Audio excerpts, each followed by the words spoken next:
in 1998. And he was warmly welcomed every year until he was too fragile to attend. This year, I would like to give you a bit more of Smitty, the man. He was born in 1926 in Everett, so he would have been 99 years old now. He was always fascinated by the English language because his mother used to teach reading and writing. He started writing poems as soon as he learned to read and write. He could put words together to rhyme. If he wanted a piece of cake and went up to his mother and said, "Hey, Mom, give me some cake," she might say, "Get out of here, you're not getting any." But if he said, "Oh my, for goodness sake, you certainly do know how to bake. I would really like to taste some of your delicious cake," that might throw her off guard, and she'd probably give him some. He liked to weasel his way into things with poetic license. His favorite poet was Robert Service, who wrote long story-like poems. Smitty went on to become a commercial salmon trawler. I started fishing with him on the Sea Miner in 1980, just as he was getting divorced. Being a cat lover, I wanted to have one on the boat and had to put up quite a fight for him to agree. This is a poem he wrote for me about our cat. It is a true story. You gotta remember, this is a true story. And I need to inform you that the word aliophobe means someone who hates cats, and aliophile is someone who loves them. So Smitty wrote this poem for me. It's called The Ballad of Bridge Cat. One day I said, "I want a cat. I think they're lots of fun." Smitty countered, stating, "You are the only one." A difference of opinion hardly termed a spat, whether or not 'twas practical for us to have a cat, because we lived on a fishing boat. It was our only home. There were no trees for a cat to climb, nor alleys it could roam. Although he argued long and loud, he gave in after a while, a triumph o'er the aliophobe by the aliophile. With haste, I searched the classifieds. Then we were Alaska bound with a tiny kitten aboard, heading for the Fairweather grounds. Its life was now confined to sea, far from any land, living on the flying bridge with a box of sand. Shanghaied from her litter mates for life on the bounding main, she clawed up and down a hawser rope. Bridge Cat was her name. Adapting to a life at sea, there was no other choice, and she confirmed her happiness with loudly purring voice. Whether it be decks awash or rain pelting from the sky, Bridge Cat seemed not to mind, and she was seldom dry. Whenever it did happen that near the docks we'd close, Bridge occupied the bow stem. On the anchor she did pose. She couldn't seem to wait until we were tied up safe, 6 feet away from the dock, and she'd leap into space. She prowled the docks and other boats, but always came to rest on Sea Miner's flying bridge in her cozy nest. She took advantage, like all cats, when it came to eating, especially the salmon hearts while they were still beating. The very end of the boom was her favorite perch. No problem for an agile cat, the boat's sea rocking lurch. From there, she saw the cleaning trough with anticipated stare. I'd toss up a needlefish, and she'd snatch it in midair. That's the way the season went, no bird or mouse or rat. The bounty of the ocean was crunched up by Bridge Cat. We'd dump a shrimp pot in a pair in the water. She'd reach the ground and ended, heading south. What would she eat now? The tasty seafood tidbits replaced by dry cat chow. Then sometime that winter, inside the Ballard locks, Bridge Cat found a boyfriend on the fisherman terminal docks. So our boat's cat population was increased by 6. And Smitty wisely mentioned not a gunny sack and bricks. Next season fast approached. New homes must be found, discovering with luck 5 more aliophiles around. But one kit still begged for a home, and for this we also prayed. And before we headed north, we had Bridge Cat spayed. While we were in the locks, descending to the sound, talking to a nearby boat, the last kit's home was found.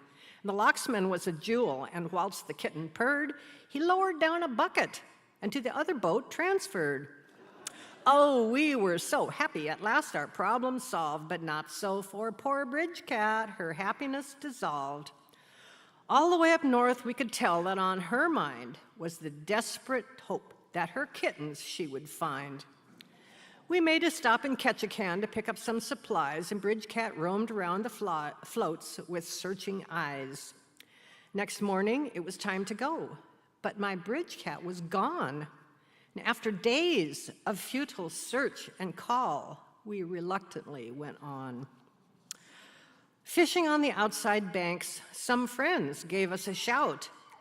"We saw your cat in Pelican. It was her without a doubt. At first, we didn't think it was. We scarce believed our eyes. But not our dog, Vanilla, her friend, she recognized." Now, this gave me fresh hope. I was excited and elated. I'd have to wait till the next closure. In 3 weeks, it was dated. It seemed to take forever, the arrival of that date. Then the sea miner made a tack for Lysianski Strait. I searched the town of Pelican, asking everyone I knew. No trace was found of Bridge Cat. So what was I to do? Smitty wanted to take off and wished that I were faster. He whiled away the time with his pal, the harbor master. To find our cat, and I've looked every place. "Well, I might have your cat," he said. "Did it have an orange face?" A skeptic always, he said yes, but one clue didn't show that it was Bridge, so Smitty said, "Much more I'll have to know. Did Dr. Rocher spay your cat in Seattle at his clinic?" Smitty's eyes lit up with shock. He didn't have to mimic. This threw him for a loop. "How do you know this from afar?" "Well, I used to work for Dr. D, and I recognized the scar." Just then, I came back down the dock, so sad without my pet, and Smitty said, "There may be hope. Now, don't be so upset." We went back into town just as fast as we were able and found Bridge Cat fast asleep on the harbor master's table. He then told us the story of some alien-phobic lout who found her stowed away on board and promptly tossed her out. 'Twas fate. The Kansas came along. The skipper came beside and saved her from Wrangell Narrows, where she swam against the tide. The Kansas docked in Pelican, singing glory from above, a dyed-in-the-wool ailerophile. With this cat he fell in love. Alas, her missing kittens, poor Bridge Cat still was seeking. On other boats she searched. She went a-snooping and a-peeking. While thus engaged, the boat cast off. Away with her they drove. Upon discovery, she was dropped off in Elfin Cove. Her search there continued, and what happened then? Another boat gave her a ride back to Pelican again. And this time, the harbor master took in this calico friend, and so our trip to town came to a happy end. For several years, she fished with us without strife or harm. She lived to be 20 years old on a riverside Stanwood farm.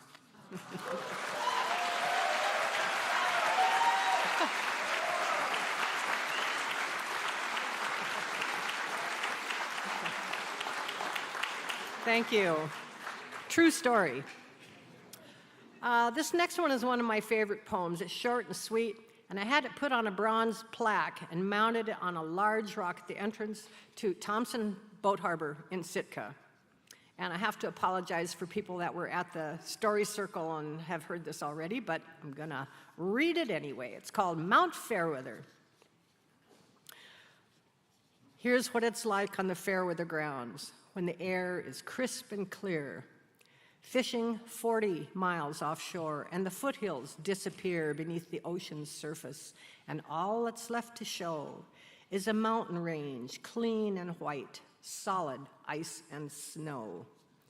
Knife-edged drifts and shadowed crags, the highest peak of all is mighty Mount Fairweather, 15,000 plus feet tall. It's looking o'er me in silence, yet it seems to say, this is the place where you belong, and this is where you'll stay.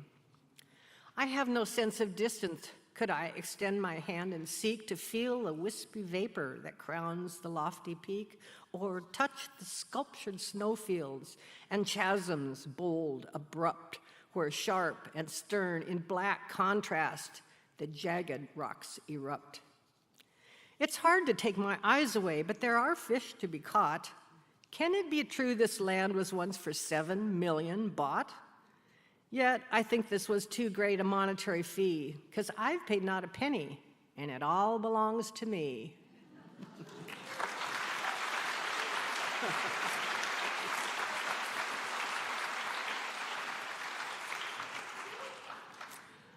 This last poem I'm going to read to you, it's a favorite that Smitty, he wrote it on February 25th in 1999, especially for the Fisher Poets Gathering. It's a love story, and it's called The Ballad of Rubber Hooks Divine.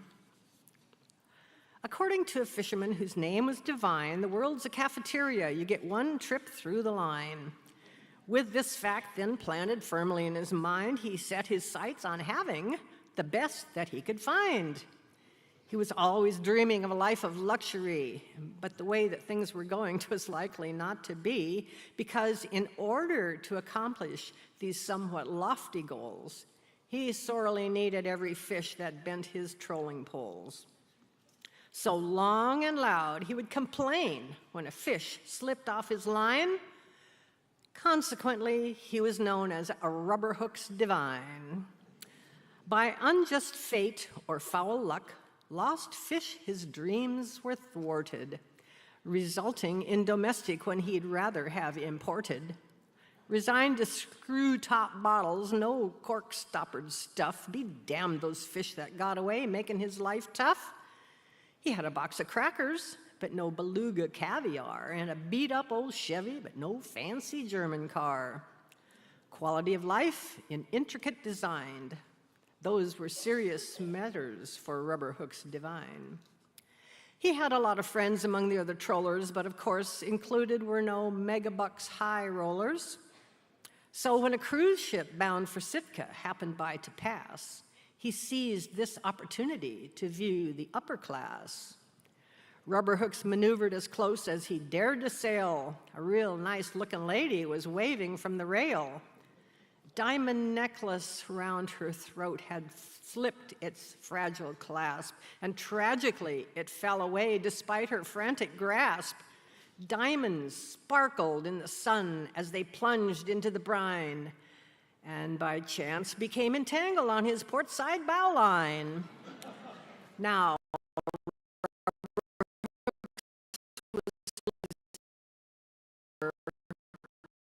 because the lure was inhaled by a 5-pound king. Rubber Hooks crossed his fingers and put the gurdy in gear that this fish might depart was his greatest fear. Oh yes, he got the fish with those diamonds on the hook. He clutched onto the necklace and off for Sitka town he took.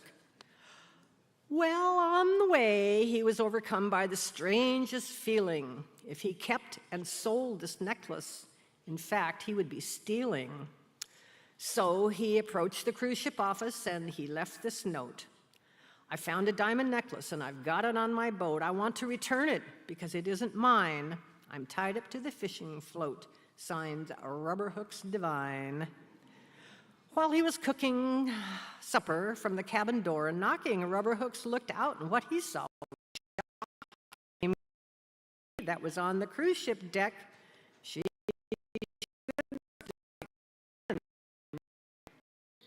Come in, I've got your necklace, and a seat, please take. I'm just fixing supper here, have some salmon steak.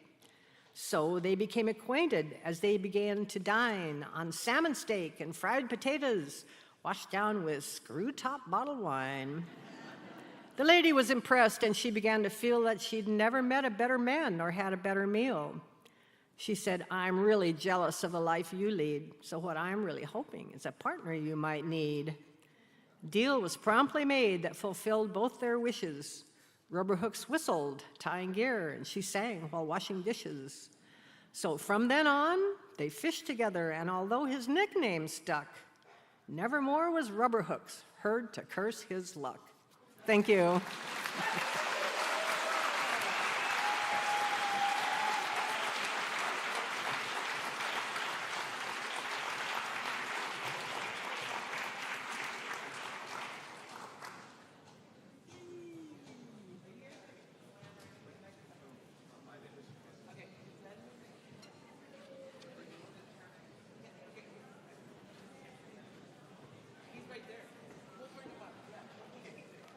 All right, friends, let's give it up for Lori and everybody during the first hour. Thank you, thank you, thank you. Wonderful, wonderful stuff here. Yeah, we're going to take just about a 5-minute break, and then we're going to roll right into the next set. So take a minute to stretch your legs, but remember the show back. Join us.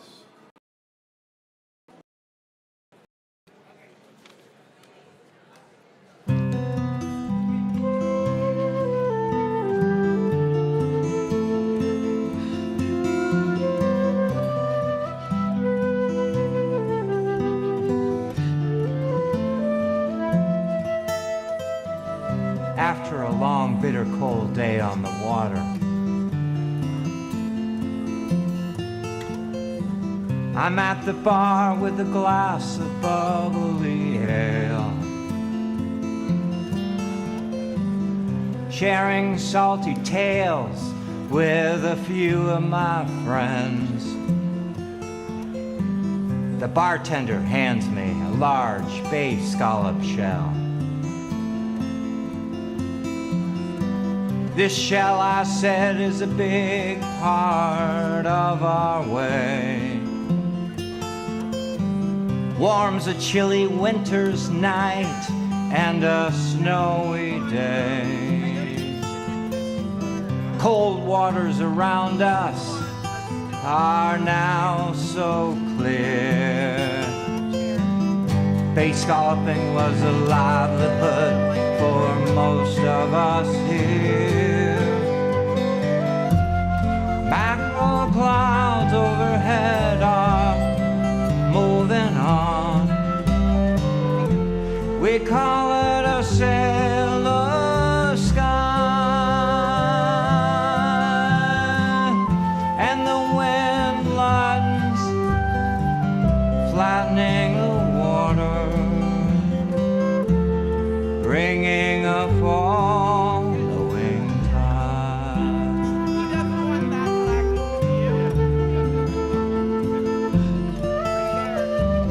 You can taste the salt waves and the fresh autumn air. Watch the gulls drop their shells from way up there. Haul our drags, feel the rope tighten, hear our Evan Rude go slow. We'll try a better place where the eelgrass grows.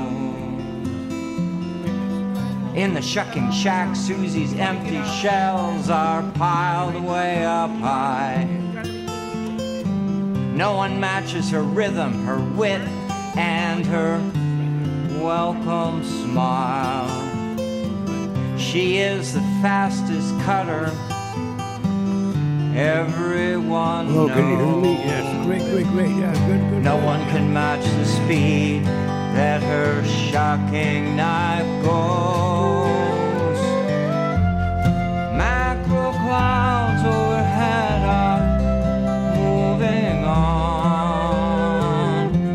We call it a sailor sky,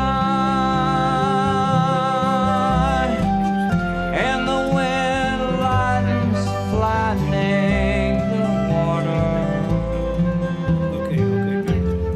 Bringing a following tide.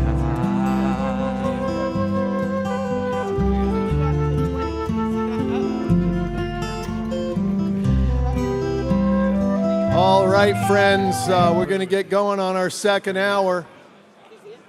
Yeah. This is a cavalcade of stars here at the Liberty Theater tonight. We want to try to keep on schedule. We're already a little behind, so if everybody will sit down, we'll get started. Quiet down. We'll get started on our second hour. Yes. We have a real treat starting our second hour. This man sitting on the chair next to me is the only Native American ever turned into a coyote on Portlandia. Yeah. Ed Edmo is Shoshone, Bannock, Nez Perce, and Yakima elder. He grew up along the banks of Celilo Falls, which unfortunately no longer exists because it is under a dam lake up on the Columbia River. But you are in for a real treat because Ed is just an incredible performer and storyteller. Take it away, Ed. Thank you. Thank you. My name's Ed Edmo. My tribe is Shoshone, Bannock, Nez Perce, and Yakima. Raised at Celilo Falls, with a cold winter wind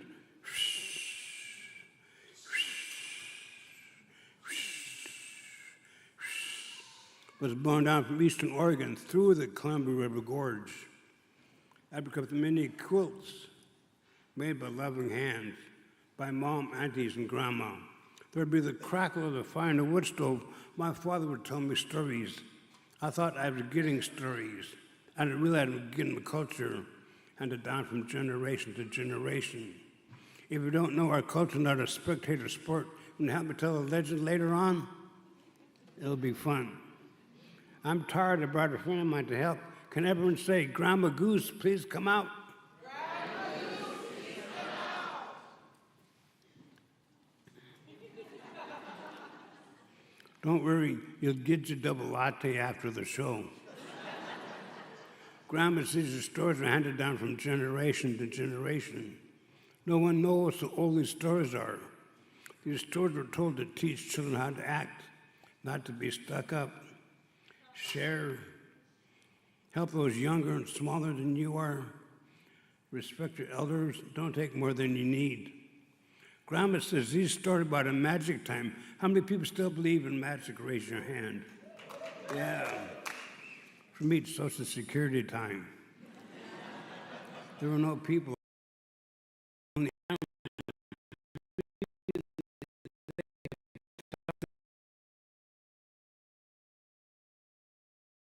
Cliff and poof, became a cliff.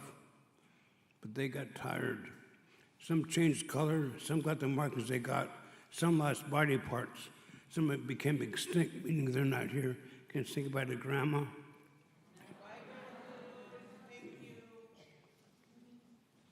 Before the world was created, there was water everywhere. The great spirit of those above has three sons. Otter, the playful animal, muskrat, the handsome animal, and beaver, the wise animal. One day, the great spirit called his sons together and said, I want you to dive down underneath the water and see what you can find. Otter said, let me go down. Otters are playful animals that make slides down the river. They can even swim on the back, eat at the same time. I wish I could do that. Otter took a deep breath and dove down. Ran to water people. Can you make a fish motion? We call them fish. Otter stopped and played tag with the fish for a long, long time. Otter ran out of breath and came back up. Great, what did you find down there? I found